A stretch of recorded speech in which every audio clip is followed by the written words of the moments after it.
2 years ago, I was sitting on my sofa in Italy, filling in my last application, hoping one day to be here. And today, I'm here, and I've got the privilege to speak to you with Maria as class president.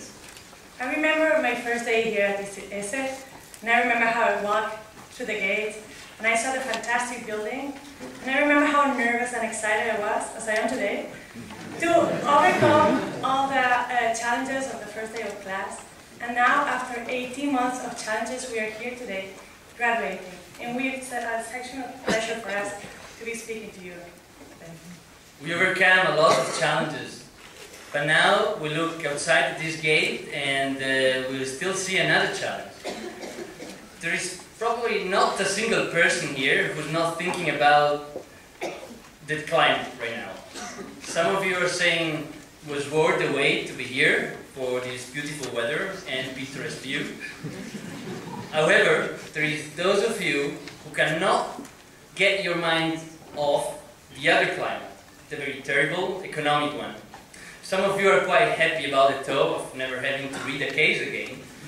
Well, for those in section B, to pretend to read a case again.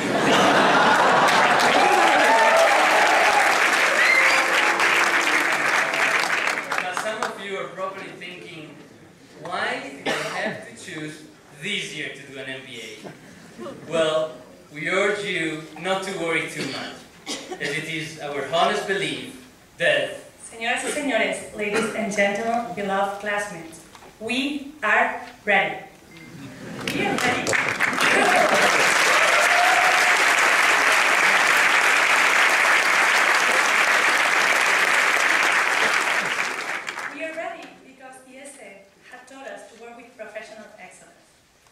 Caring for the details to the very end. The importance of being humble, no matter how much learning we have achieved, or how to work in teams.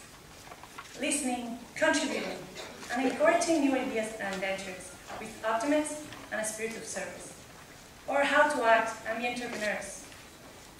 No matter in whatever situation, with the purpose of making things better and solving problems when they arise.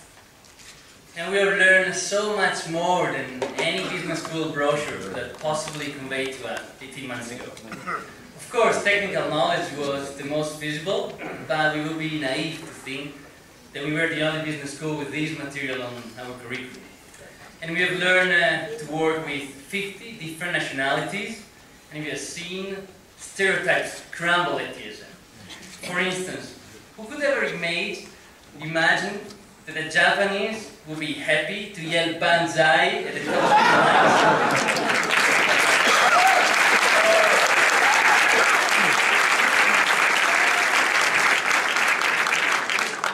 Or the Germans and Asians can dance salsa almost as well as Latins.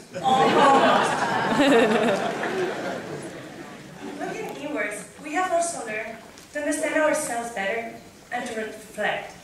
We're talking about the personal and the professional developments, such as realizing how it's the small things that matter, or the power in the finishing touch of a smile, or how the right attitudes and the nearly as important as the right attitudes.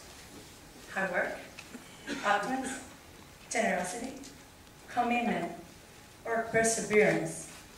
Or how in any situation you are contributing so much more when you bring solutions and not problems. And we learn how to bring out the best in people through encouragement and what seems like 77 different forms of motivation. But seriously though, in the words of one of our great professors, let us not forget, we will become whom ourselves decide to be, decision by decision by decision. No matter the current state of the economic climate or how impossible the task at hand may seem, it is upon us to prove ourselves while improving the world we are about to venture out into. We will sometimes feel that the world crashes apart, and we are going to feel like going to the most distant edge of the planet. And among us, we have someone that has recently been there, in Antarctica. We have someone we are now going to hear from him, that has been and has gone to the most distant end of the planet, to the end of the earth. He's one of us. Please, Alan.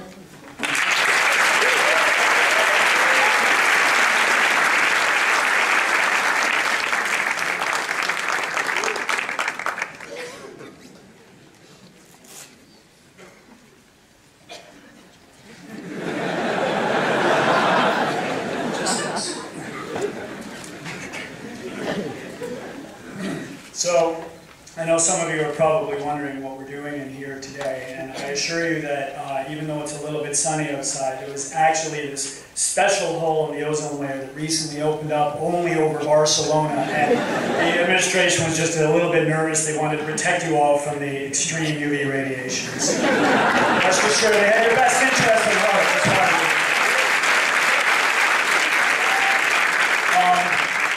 And given that it's not really quite sunny enough in here as it is outside, just before we came in here, I was asked to do a little something before the speech, which we have here, and we will resume, just a little something to kind of bring a little sunlight into the room. They asked me to tell a quick little funny story, and so, well, here we go. It's regarding the selection of the graduation class speaker and how it came to be that we were up here.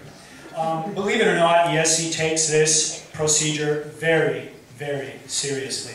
They actually have a dedicated committee of people that met way earlier this year, the dedicated professors, to discuss and calculate exactly who should be the person up here to speak. The first time they met back in January, one of the committee members, Jan Simon, said the following: "This is a highly respected academic institution.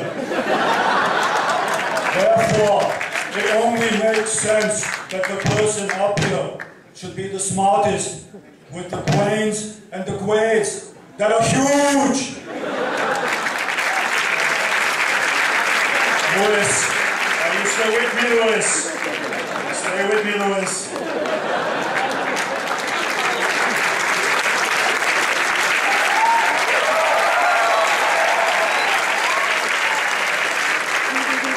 So, they set out to find amongst us the smartest in the entire class.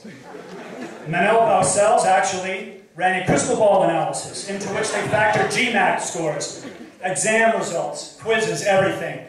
And within seconds, with a 95% confidence interval, he gave them a name. They were confident they had found the smartest person in our entire year. They marched straight up to that person and they said, "Congratulations, I hereby declare you the speaker of this year's graduating class." But that person said no. Never in the 50-year history of this school has anything like this ever happened. They quickly regrouped, they didn't know what to do. And then amidst the chaos in the meeting, another professor from the secret committee, Henry Lichtenstein, he stood up and he said the following: